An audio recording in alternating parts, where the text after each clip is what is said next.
বুখারী শরীফের 963 পৃষ্ঠার একটা হাদিস শরীফ আছে।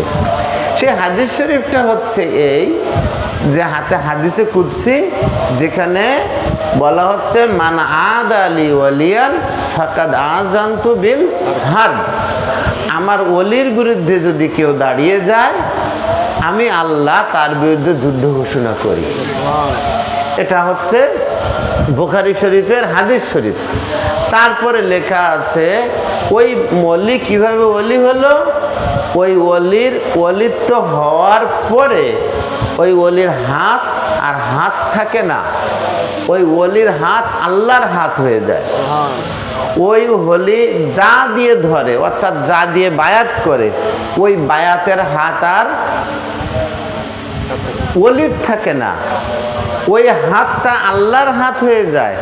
আর এই বায়াতটা মানুষেরা করে ওনার হাত মোবারকে ঠিকই, কিন্তু বায়াতটা আর সে আজিমে হয়ে যায়।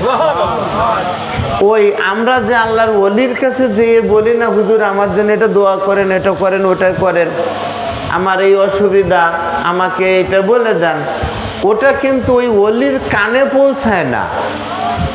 ওটা খোদ আল্লাহ পাক এসে ওই কান, ওনার কান হয়ে যান, ওটা আল্লাহ শ্রবণ করেন। ওইটা বুখারী শরীফে লেখা আছে।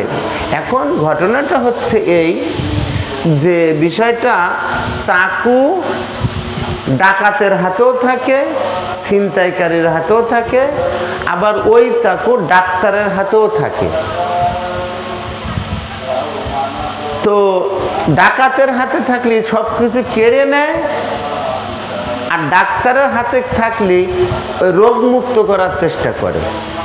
তা কিতাব পাক যদি আল্লাহর ওলিদের হাতে চলে যায়, সেখান থেকে মানুষ কিছু পায়।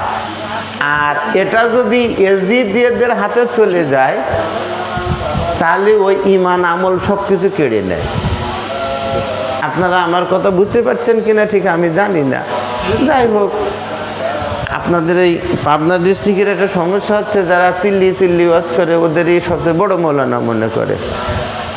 আমাদের ওই মানে আমরা হচ্ছে এমনি মানুষ হিসেবে অনেক দুর্বল, কথাবার্তা বলতে পারি না। যাই হোক, আমি জানি না আপনারা আমার কতটুকু মানে কথাগুলো গ্রহণ করছেন। তো বিষয়টা হচ্ছে এই, পর্দা হুজুর পাকের হাতে তখন ওই কিতাব পাক, তখন